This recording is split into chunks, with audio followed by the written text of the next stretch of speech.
তোমরা অনেকেই হয়তো পড়তে পড়তে বিভ্রাট হয়ে যাও, হয়তো মনোসংযোগ অন্যদিকে চলে যাওয়াটাও স্বাভাবিক, কারণ এটা সোশ্যাল মিডিয়ার যুগ, অনেক সময় চলে যায়।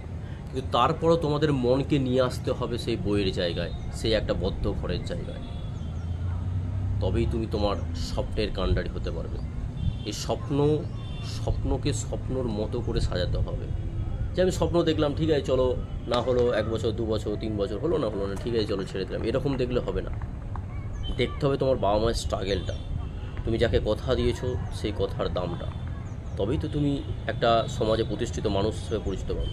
তুমি হয়তো অন্য চাকরির ক্ষেত্রে দেখবে, অন্য ব্যবসার ক্ষেত্রে অনেক টাকা অনেক মানুষ কামাতে পারে, কিন্তু যখন তুমি সরকারি একটা চাকরি পাবে, একটা সমাজের প্রতি তুমি কেমন সম্মানটা পাবে, সেটা তুমি যখন চাকরিটা পাবে তখন তুমি বুঝতে পারবে। তখন তোমাকে সমাজ একটা অন্য চোখে দেখবে। সেই জায়গাটা তোমাকে করে দিতে হবে, সেই জায়গাটা তোমাকে করতে হবেই। তোমার দেখবে তোমার এখন বাবা মা, আমার বাবা মার ক্ষেত্রেও বলছি যে আমার বাবা মাকেও আমি যখন প্রিপারেশন স্টেজে ছিলাম, অনেক লোকের কাছে তাচ্ছিল সহ্য করতে হচ্ছে, যে তোর ছেলেটা কী করছে রে, এখনও চাকরি পাচ্ছে না, এখনও এতদিন ধরে কী করছে। বলেছে, আমি জানি, বলেছে, আমার মা বলেছে, কিন্তু সেই যে প্রশ্নের উত্তর আমি দিয়েছি, সেরকম তোমার দিকেও তোমার বাবা মার সেই যে অপমান যা সহ্য করছে, সেই অপমানের যোগ্য জবাব দিতেই হবে। পড়াশোনাটাকে সিরিয়াস নাও, ঠিক আছে? পড়াশোনাটাকে সিরিয়াস নাও, যে হচ্ছে না হচ্ছে এরকম নয়, পড়াশোনাটাকে সিরিয়াস নাও, তবেই তুমি নিজের কাণ্ডারি হতে পারবে। তো পড়তে পড়তে তুমি ভুলে যাওয়াটাও স্বাভাবিক।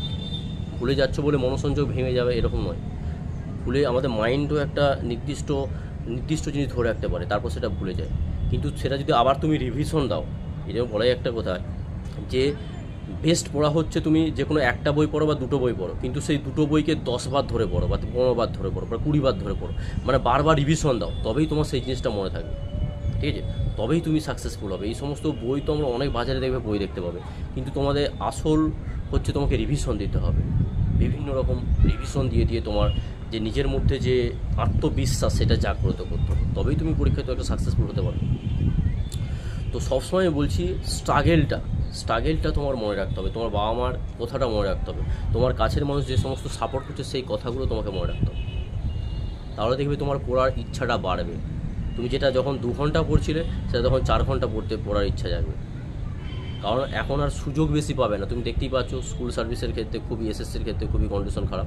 তো এখন সবথেকে যেটা বড় পরীক্ষা রয়েছে এখন সবাই বলতে পারো, সেটা হচ্ছে ওয়েস্ট বেঙ্গল পুলিশের ক্ষেত্রে এবং কেপি মানে পুলিশের ক্ষেত্রে, যেটা ওয়েস্ট বেঙ্গল পুলিশ এবং কলকাতা পুলিশের ক্ষেত্রে শুধুমাত্র এখন ভ্যাকেন্সি যথেষ্ট পরিমাণে প্রতি বছর বেরাচ্ছে। এবছর তো হয়তো জেনারেল ক্যান্ডিডেট ক্ষেত্রে, মানে যারা রেগুলার ক্যান্ডিডেট ক্ষেত্রে অনেকটা হচ্ছে, ওয়েস্ট বেঙ্গল পুলিশের ক্ষেত্রে অনেকটা সিট কম রয়েছে, কিন্তু যারা সিভিক রয়েছে বা হোমগার্ড রয়েছে, মানে তাদের ক্ষেত্রে অনেকটাই সুযোগ রয়েছে সিভিকের ক্ষেত্রে। কারণ কাট অফ দেখবে অনেকটাই কম হবে, সিভিকদের ক্ষেত্রে অনেকটাই কম হবে, জেনারেলের ক্ষেত্রে অনেকটাই বেশি হবে, কারণ অনেক সময় মানে খুব কম জেনারেলের ক্ষেত্রে ভ্যাকেন্সি বার করছে। কিন্তু কিছু করার নেই, সেটা তো আমরা পিআরবিকে আমরা কিছু বলতে পারি না, তিনি যেটা ভালো বুঝে সেটা করেছেন।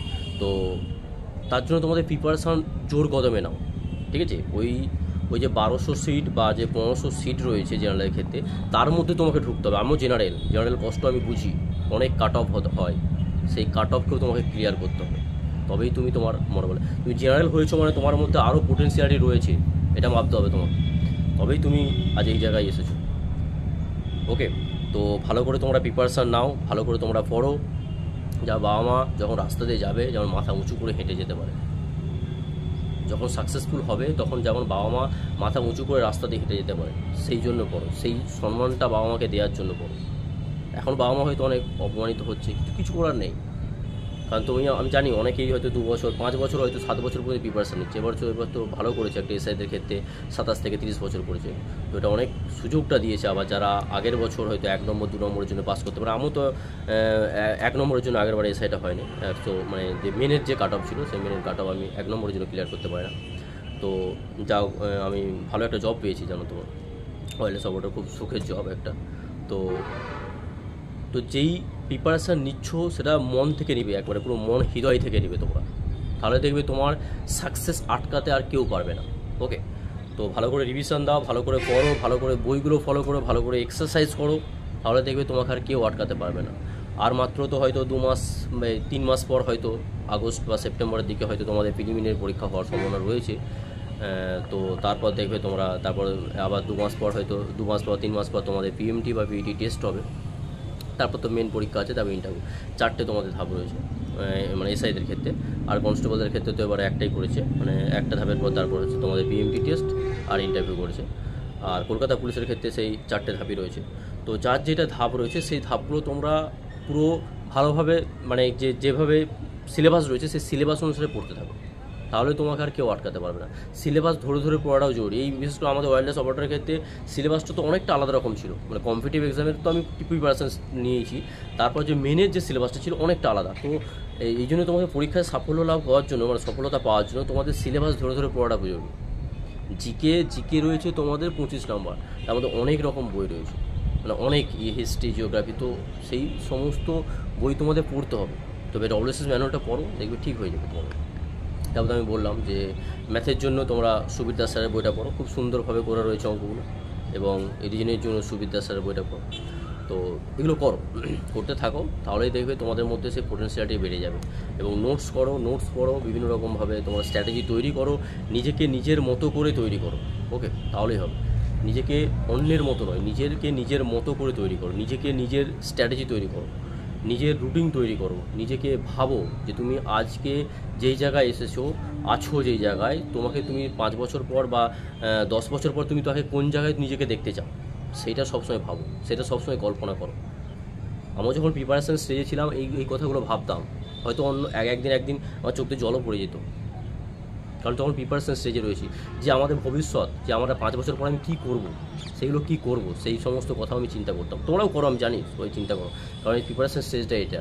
বেকারত্ব অনেক বেড়ে গেছে, এই তো তুমি জানো যে প্রায় 10 লাখের মতো ফর্ম ফিল আপ করেছে, আর সিট মাত্র 10,000। তো বুঝতে পারছো তো লড়াইটা কত দূর, কত বড়, কত লড়াই করতে হবে, তবে তুমি একটা সিট অর্জন করতে পারবে, তবে তোমার মাথায় যে অশোক স্তম্ভ রয়েছে বা যে ইউনিফর্ম রয়েছে সেই ইউনিফর্মটা পরতে পারবে। তো লড়াইটা এমনভাবে করো যেমন তোমাকে কেউ আর আটকাতে না পারে। তোমাকে পুরো নিজেকে খুলে দাও, নিজের উজাড় করে দিয়ে পড়াশোনা করো। পড়াশোনায় একমাত্র এডুকেশনই একমাত্র মানুষকে সঠিক জায়গায় নিয়ে যেতে পারে। ওকে, এডুকেশনটাই হচ্ছে সবথেকে বড় জরুরি।